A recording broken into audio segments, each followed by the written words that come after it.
وأشغل الظالمين بالظالمين. اللهم صل على سيدنا محمد وأشغل الظالمين بالظالمين.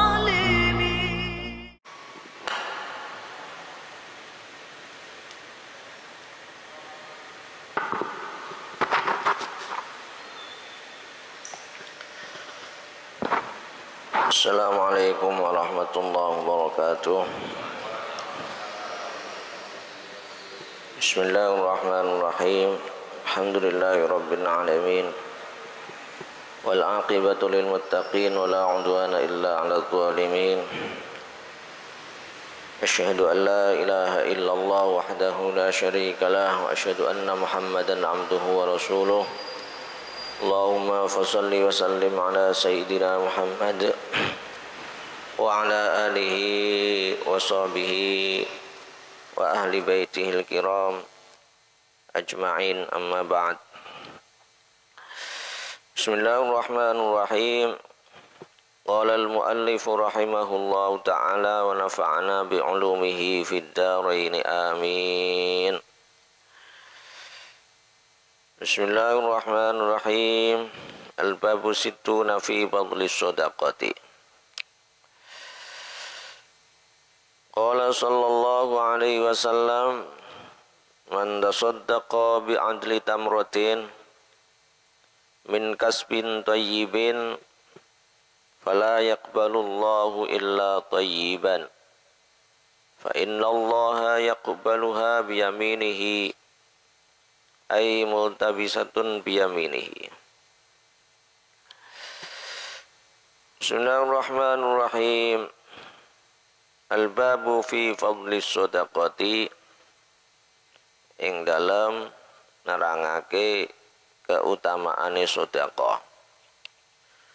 Qala dawuh sinten Rasulullah sallallahu alaihi wasallam, man utawi sabane wong tasaddaqa iku sedekah sapa wong bi adli tamratin kelawan padane atau separone tamar, min kasbin thayyibin saking pekerjaan thayyibin kang apik, fala yaqbalu mongko ora nerima Allah illa thayyiban kejaba apik, diganti kelawan apik. Fa inna Allah mongko satemene Allah yaqbalu iku nerima Allah ing sedekah biyaminihi ay multabisatan biyaminihi wa barakatihi, kelawan nerima Allah nerima atau berkahi. Summa yurbiha mongko nuli ngembangake atau nambahi Allah ing sedekah li sahibiha maring wong kang sedekah. Kama yurbi kama kaya oleh nambahi ahadukum sapa salah sijine sira kabeh mahrahu ing mahare ahad, hatta annal luqmata sehingga sak temene puluhan litasira misla Uhudin wa tasdiqan dzalika fi kitabillahi ta'ala ila akhirih. Hadirin hadirat jamaah salat subuh yang dirahmati Allah Subhanahu wa taala. Bab selanjutnya dalam kitab Mukasyafatul Qulub ini tentang fadilah sedekah. Tentang fadilah sedekah. Imam Al-Ghazali memulai pembahasan tentang sedekah atau keutamaan atau kemuliaan sedekah ini dengan sebuah hadis dari Rasulullah SAW.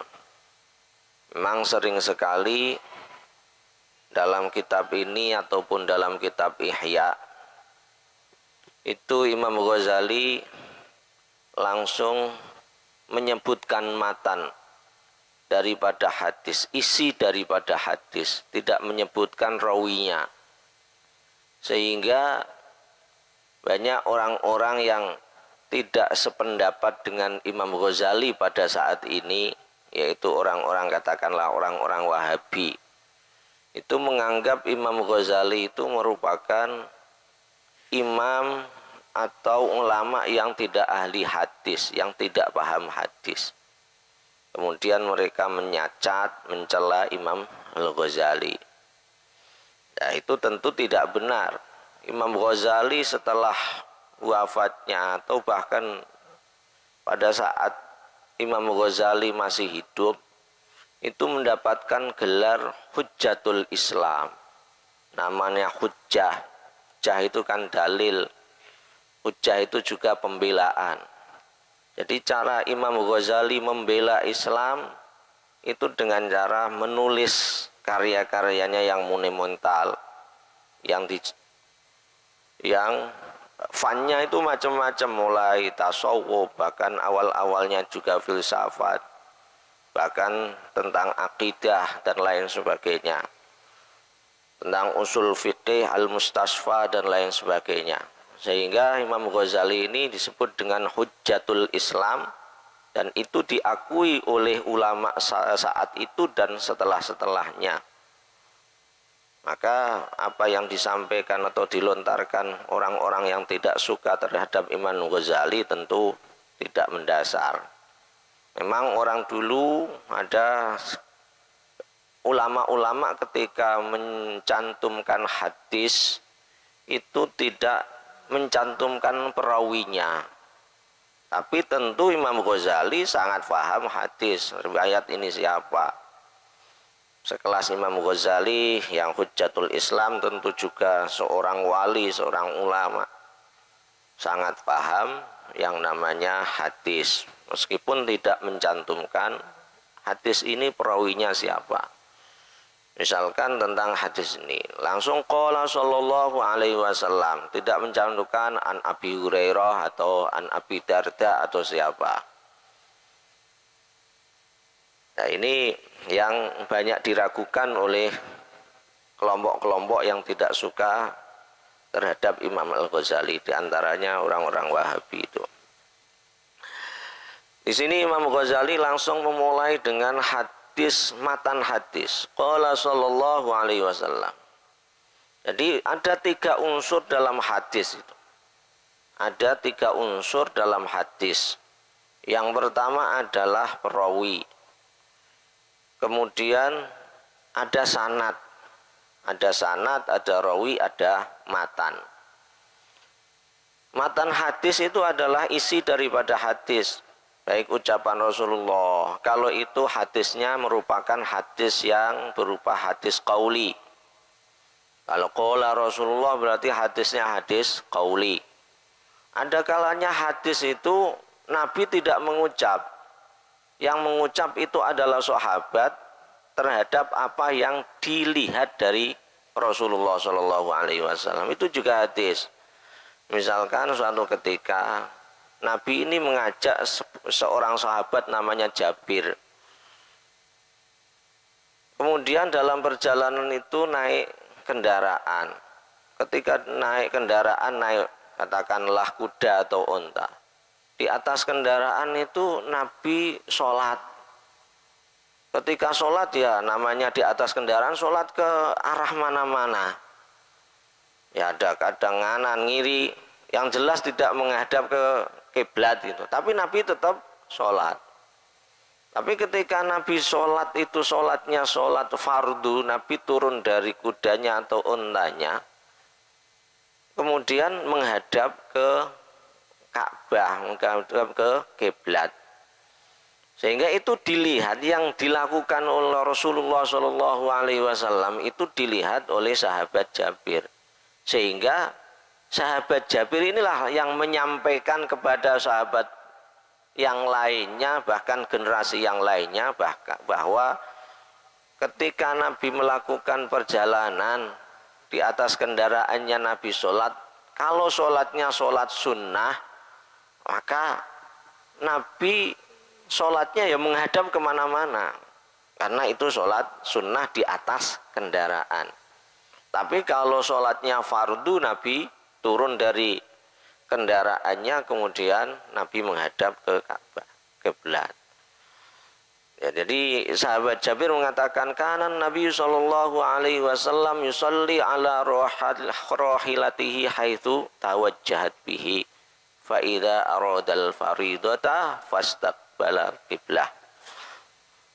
Nah, ini jadi sahabat Jabir yang menyampaikan apa yang pernah dilihat dari Rasulullah sallallahu alaihi wasallam. Ya, seperti itu hadis namanya hadis yang fi'li.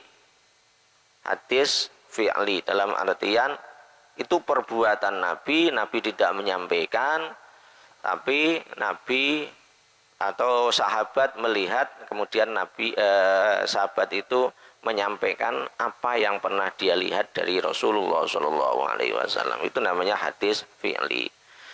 Ada hadis itu Nabi tidak berbuat, Nabi tidak mengucapkan sesuatu. Nabi tidak berbuat, Nabi tidak mengucapkan sesuatu. Nabi hanya diam, itu bisa menjadi sebuah hadis. Misalkan dulu ketika subuh azan itu ya sama dengan azan-azan waktu zuhur, asar, maghrib, isya. Ya tidak ada as-sholatu khairum minan naum. Azannya sama semuanya. Suatu ketika Bilal yang ditunjuk menjadi muadzin Rasul sejak awal Islam itu, sejak disyariatkannya azan. Suatu ketika waktu subuh, Bilal ini menambahi setelah lafal hayya 'alal falah, menambahi dengan as-sholatu khairum minan naum 2 kali. Dan itu di samping Nabi Muhammad SAW, dalam artian Nabi ini mengetahui secara jelas apa yang ditambahkan Bilal lafal azan itu. Nabi diam saja. Nabi diamnya itu alamat ridho. Jadi diamnya Rasulullah itu juga dianggap sebagai hadis, yang itu disebut dengan hadis takriri. Jadi Nabi diam saja terhadap apa yang ditambahkan oleh atau yang diucapkan oleh Bilal dari penambahan lafal azan, itu sudah menjadi hadis. Sehingga sejak penambahan Bilal terhadap azan dengan menambahkan lafal as-sholatu khairum minan naum itu disampaikan atau dilantunkan sampai sekarang. Itu juga sebagai hadis penambahan daripada Bilal. Dan itu ada Rasulullah. Rasulullah tidak menyampaikan sesuatu. Nabi diam saja. Setelah itu Bilal ya terus saja. Dan dalam syariat Islam azan itu ya, kalau subuh ya ada as-sholatu khairum minan naum. Nah, itu ya sunnah, itu ya hadis. Tapi hadis disebut dengan istilah hadis yang takriri. Sikap diam Nabi terhadap apa yang dilihat dari sahabat atau apa yang diucapkan dari sahabat yang sebelumnya belum diucapkan Rasul atau tidak ada dalam Al-Quran. Itu yang disebut dengan hadis takriri. Ya, itu matan hadis terdiri dari itu. Ada hadis itu ya ada sanadnya aslinya. Sebuah hadis unsurnya 3, ada sanad, ada matan, ada rawi. Sanad ini silsilah, mata rantai yang menyambungkan sampai kepada Rasulullah Shallallahu Alaihi Wasallam. Misalkan hadis itu kan banyak dibukukan pada zaman abad ketiga Hijriyah. Jadi abad kedua Hijriyah, dan mulai marak itu abad ketiga Hijriyah. Itu hadis. Imam Bukhari itu abad ketiga Hijriah, Imam Muslim sekitar itu.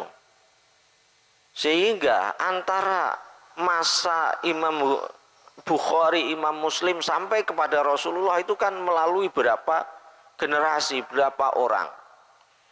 Ya berapa orang inilah yang sampai kepada penulis musannif hadis itu disebut dengan matan. Misalkan Imam Bukhari ini mendapatkan hadis dari Ahmad, Ahmad dari Muhammad, Muhammad dari Ibrahim sampai kepada Rasulullah misalkan. Itu dan melalui beberapa orang. Perawi 1,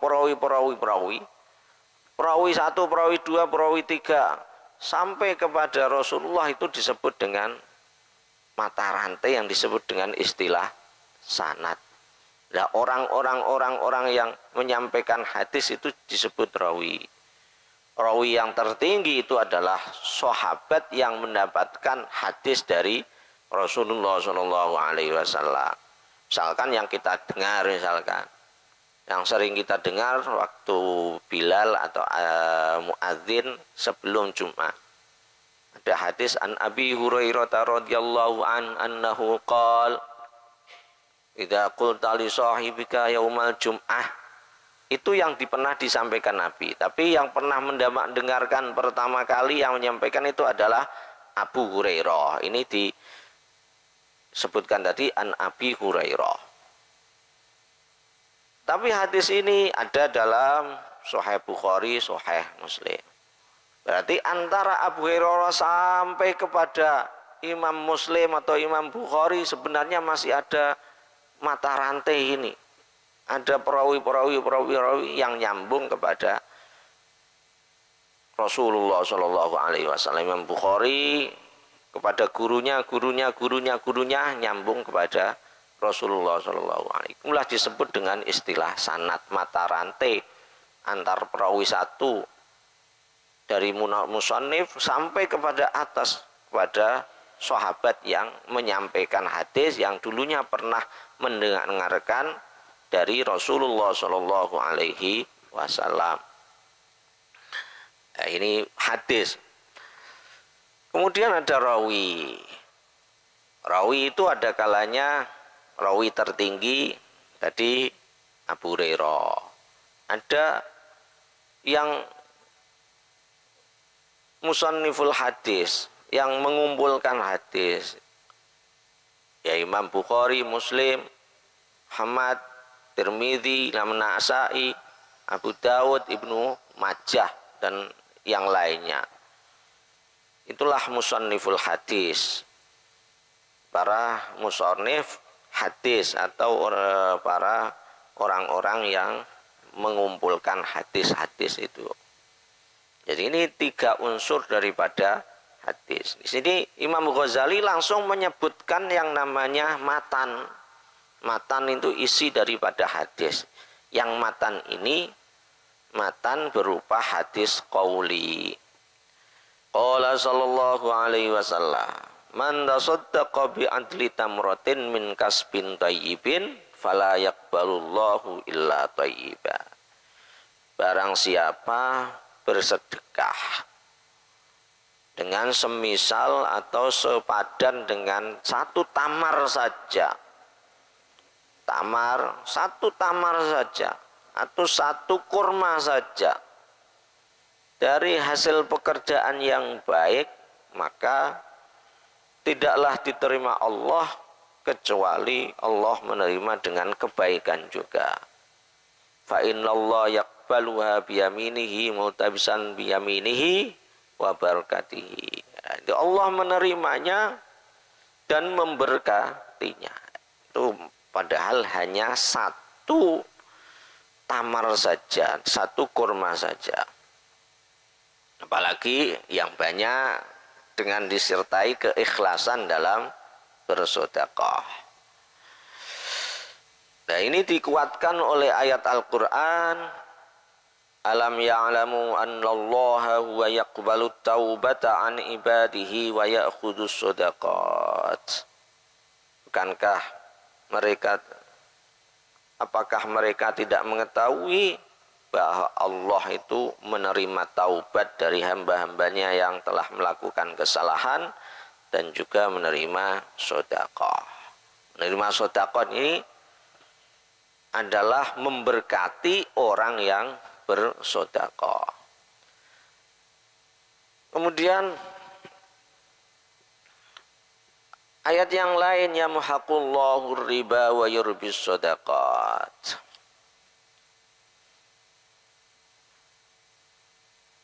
Hadirin hadirat rahimakumullah. Kemudian Imam Ghazali menyampaikan, mana qasad shadaqatun min malin wa ma zadallahu abdan bi'afin illa azah. Di sedekah yang dikeluarkan itu tidak bakal mengurangi harta orang yang mengeluarkan sedekah itu. Bahkan yang Allah menambahi itu dengan mengampuni dosa orang yang bersedekah dan juga memuliakan orang yang bersedekah. Wa ma tawaddu'a ahadun lillahi illa rafa'ahu Allahu azza wa jalla. Allah meninggikan derajatnya bagi orang yang bersedekah disertai dengan tawadhu. Wa fi riwayatin mana qasad sedekatun, ini tawadhu. Wa ma tawadhu ahadun lillahi illa rafa'ahu Allah. Barang siapa tawadhu, maka Allah akan meninggikan derajatnya. Nah, kemarin ini kita ditinggal banyak sekali ulama, bahkan habaib. Yang baru kemarin ini adalah Kiai Najib, Muhammad Najib, pengasuh pondok pesantren Rapia Al-Munawir Kapia. Dari beliau sudah ribuan orang menghafal Quran. Orang terkenal dengan tawadhu'nya, senang-senangnya nunduk kepada siapapun, nunduk. Itu Mbah Kiai Najib itu yang baru kabundut kemarin. Ya, Allah meninggikan derajatnya. Wa ma tawadhu'a ahadun lillahi illa rafa'ahullah.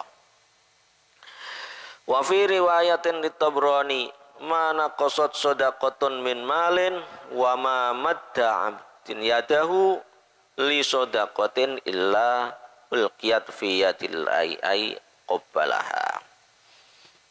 Jadi amal yang disebut dengan amal jama'i atau amal sosial memang sangat rentan dipermasalahkan yang namanya sedekah. Misalkan dari sisi ketidakikhlasannya, ada kalanya yang namanya sedekah bisa menimbulkan fitnah. Itu sedekah. Misalkan ada janda misalkan yang tidak mempunyai, masih muda lagi misalkan. Kemudian ada seseorang memberikan, itu kan rentang namanya fitnah meskipun dia bersedekah kepada janda. Maka kalau hal itu seperti itu ya tidak langsung yang laki-laki memberikan. Misalkan diberikan kepada istrinya untuk disampaikan kepada janda yang lain. Janda itu misalkan. Ini menimbulkan rentan fitnah. Kemudian yang namanya sedekah juga rentan tidak ikhlas. Tidak ikhlas. Oleh karena itu, fadilah sedekah yang sedemikian banyaknya ini, bahkan ada gerakan sedekah, gerakan ini semuanya itu dengan berlandas banyaknya fadilah sedekah dari Rasulullah, dari Allah Subhanahu wa taala. Maka yang perlu dicamkan atau dipegangi adalah ketika bersedekah itu jangan berpikir ketika saya bersedekah ini mengentaskan kemiskinan orang ini yang miskin. Aku beri sedekah supaya dia tidak miskin, atau setidaknya dia bisa makan dari sedekahku itu. Yang dipikir tidak seperti itu ketika sedekah. Akan tetapi ketika bersedekah, sedekah itu memang perintah dari Allah Subhanahu wa taala, perintah dari Rasulullah sallallahu alaihi wasallam. Sehingga ketika kita sedekah itu ya atas dasar perintah Allah, perintah Rasul, kepengen mendapatkan rahmatnya Allah, pengen mendapatkan perintah rahmatnya dari Rasulullah Shallallahu Alaihi Wasallam, terutama dari Allah. Jadi yang mengucapkan sedekah ataupun apa itu untuk meningkat mengentaskan kemiskinan, biarlah itu para bupati atau gubernur atau presiden atau menteri saja. Kita orang yang memberikan sedekah itu ya landasannya ini adalah perintah Allah, perintah Rasul, ingin mendapatkan rahmat dari Allah Subhanahu wa ta'ala.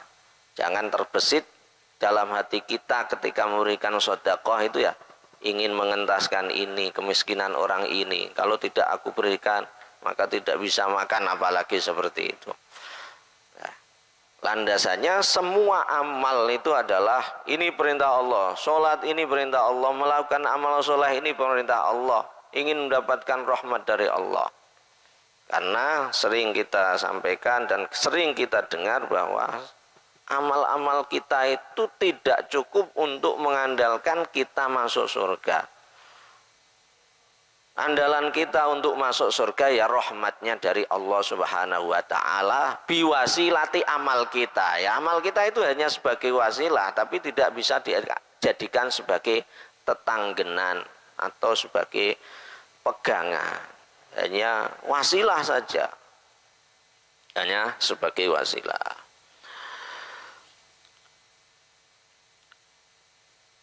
Wa ma fataha abdun baba mas'alatin lahu anha ginan illa fatahallahu lahu baba faqrin yaqulul abdu mali mali wa innama lahu mim malihi salatun ma akala fa'afna wa ma labisa fa'abla au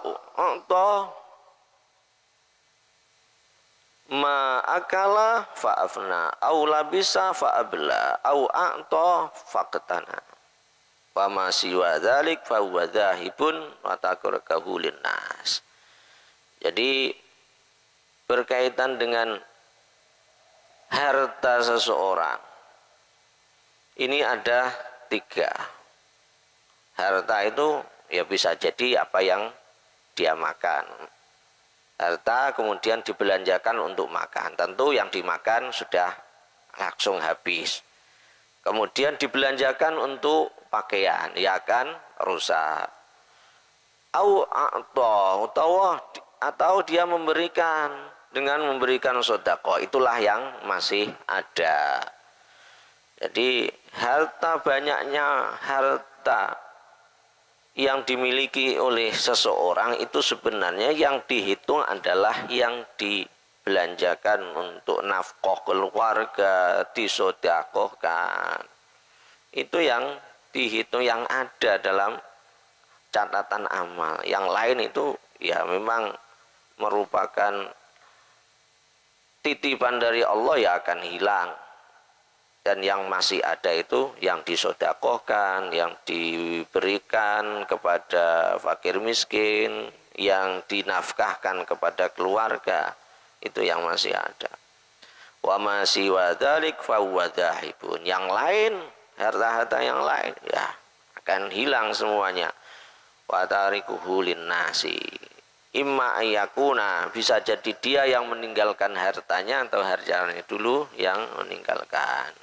Yaitu semuanya landasannya ketika kita bersedekah memang itu perintah Allah, perintah Rasul, kita mengharapkan rahmat dari Allah Subhanahu wa ta'ala, tidak berpikir mengintaskan kemiskinan orang ini, kalau tidak diberikan sedekah akan tidak bisa makan dan lain sebagainya. Allahu a'lam bishawab. Walafu minkum. Assalamualaikum warahmatullahi wabarakatuh.